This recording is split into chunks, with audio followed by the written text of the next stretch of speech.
if our thoughts can make us sick, then does that mean our thoughts can make us well? Absolutely. We know this already here. Why? Because we know if you change your thinking, you change your life. It's in all areas.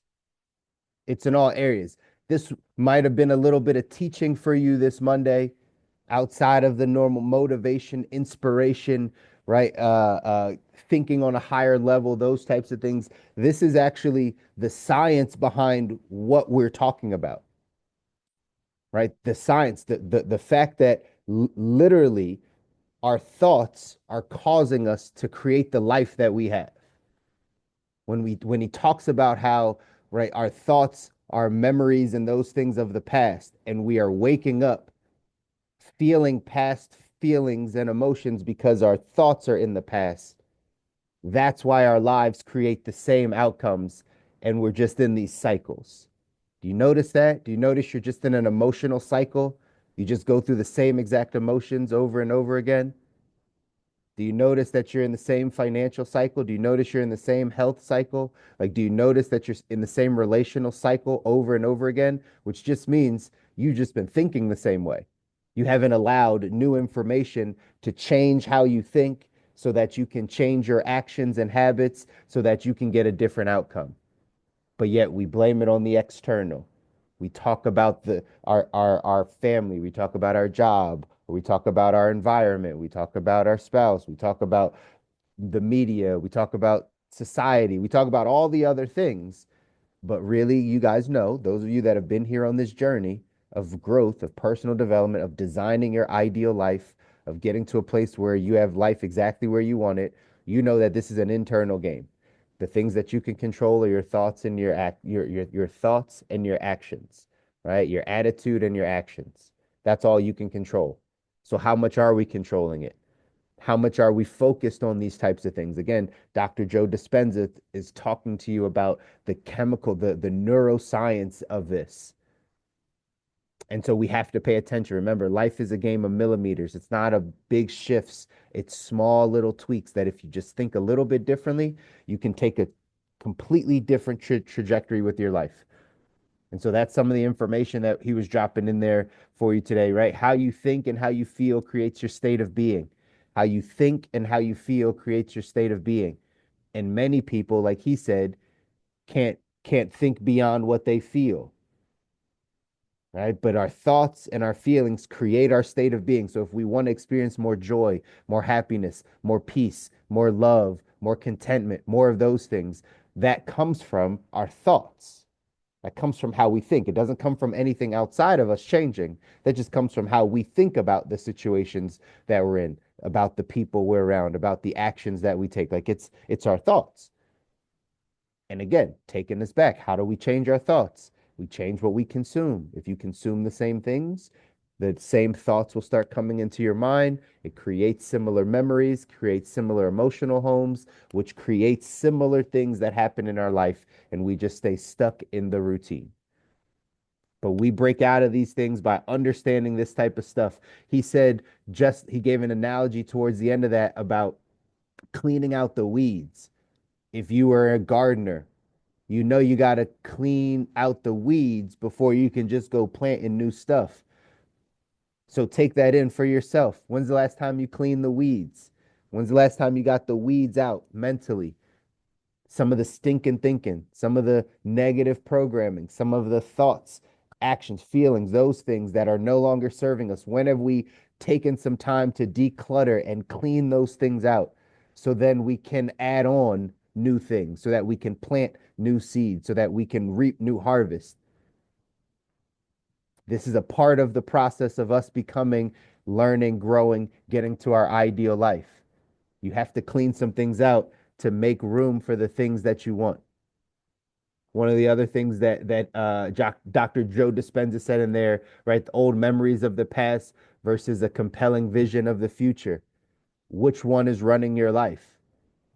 Again, if most of our thoughts, if 60 to 70,000 of our thoughts are these unconscious thoughts of memories and habits and things of the past, then is that what's controlling our life? Or do we have thoughts and feelings and excitement around a compelling future?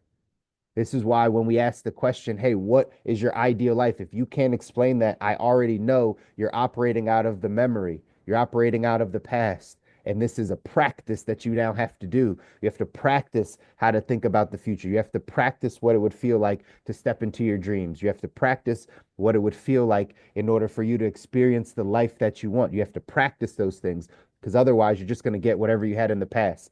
I had a mentor a long time ago used to always tell me to go touch your dreams, right? In the materialistic type of way, right? If there's some goals and some dreams and some things you have, like he would always say, if there was a certain type of car you wanted or a certain type of house that you wanted, like go sit in the car. Like they will let you sit in the car. Go to the neighborhood with the houses that you like and go take a tour. There will be one that has an open house. Like something will happen where you can go touch your dreams. You can go kind of plant in your nervous system what it would feel like to be in it.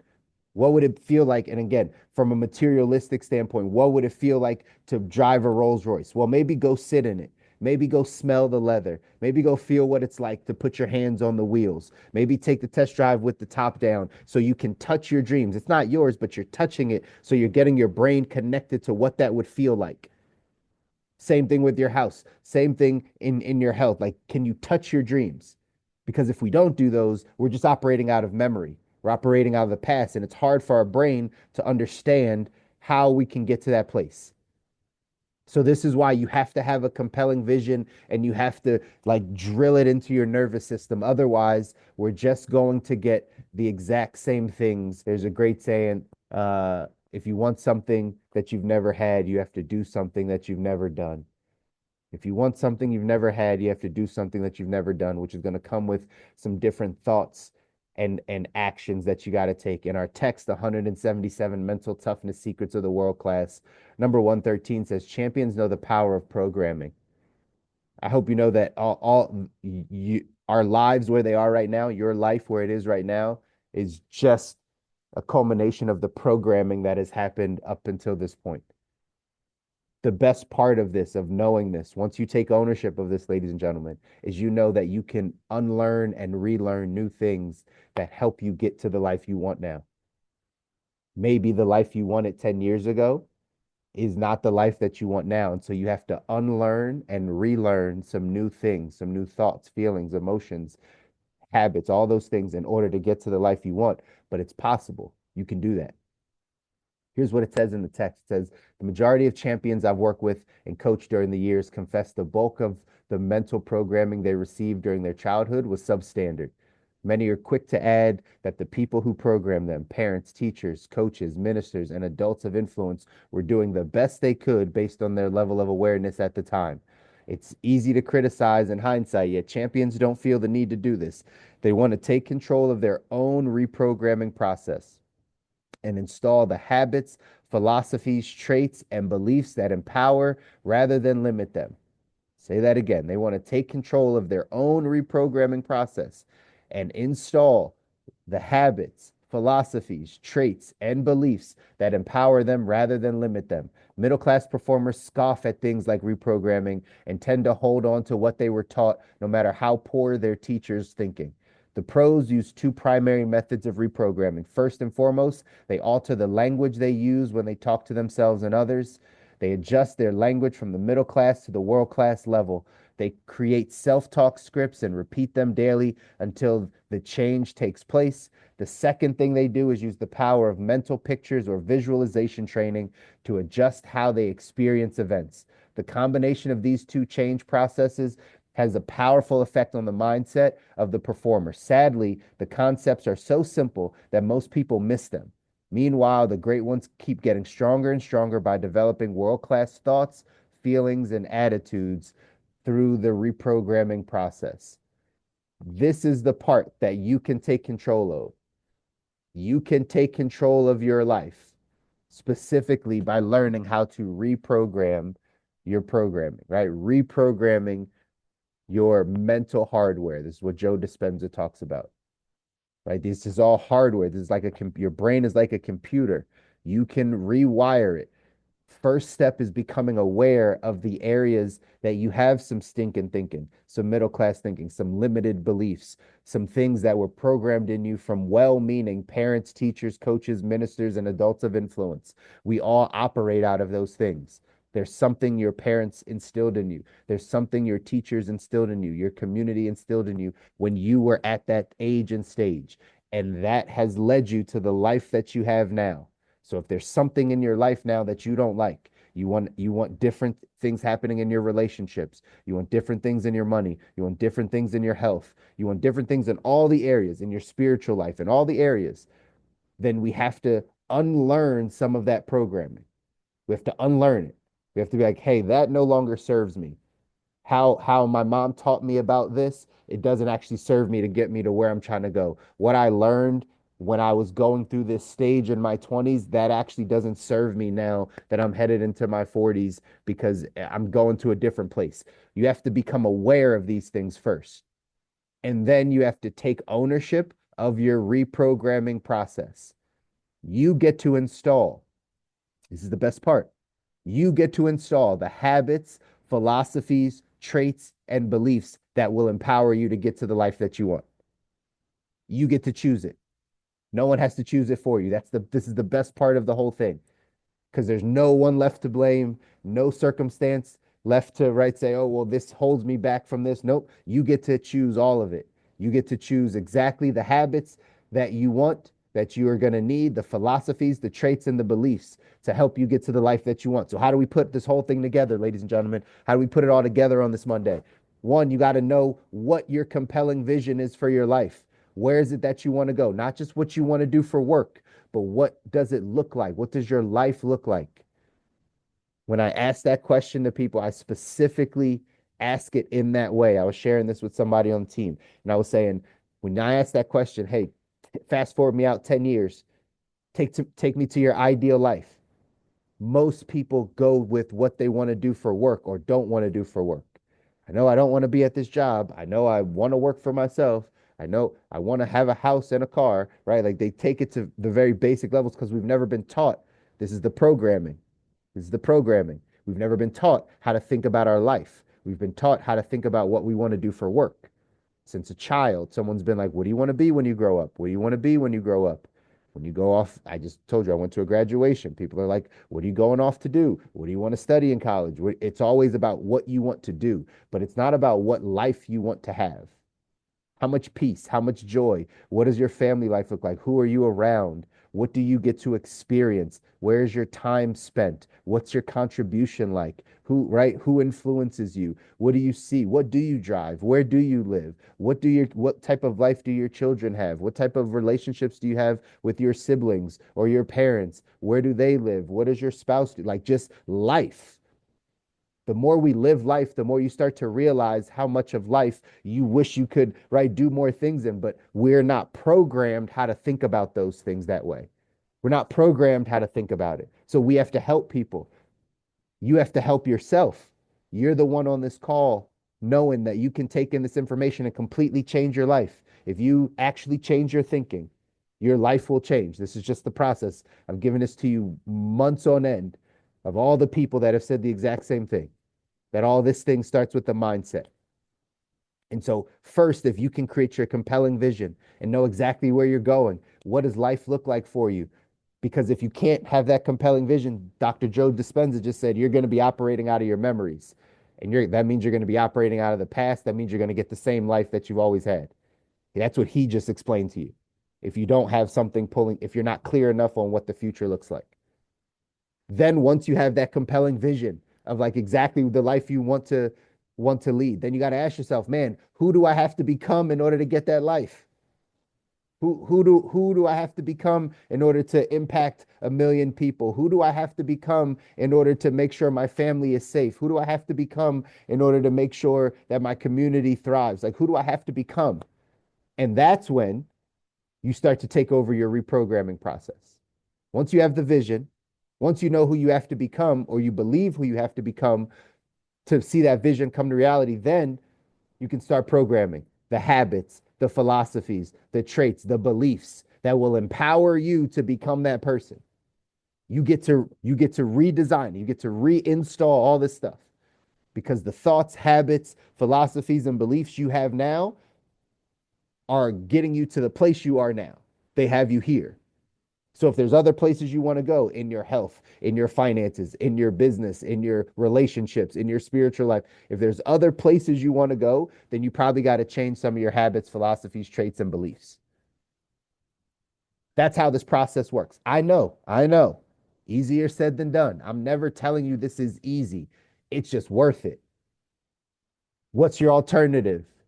To not live out your goals and dreams, to always wish you could have gotten something different or had something different or been somebody different or sacrificed more? Like, do you want to live with the weight of the regret for not making it happen?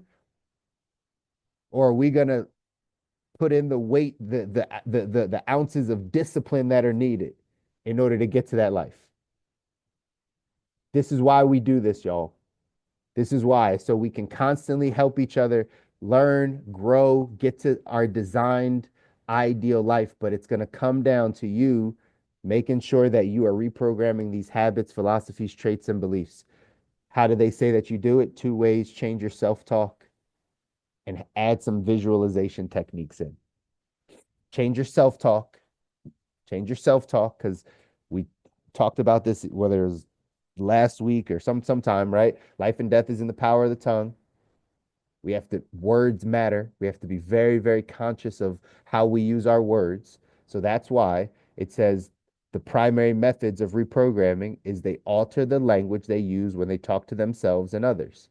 That's the ultimate thing, is changing your language, is watching what you're saying, because that's when someone speaks, you know exactly what's going on in their mind, right? Like it's a direct reflection of your thoughts. And so you got to start paying attention to what you're saying out of your mouth, because it'll give a clear sign of what's going on in your brain, of the thoughts you have.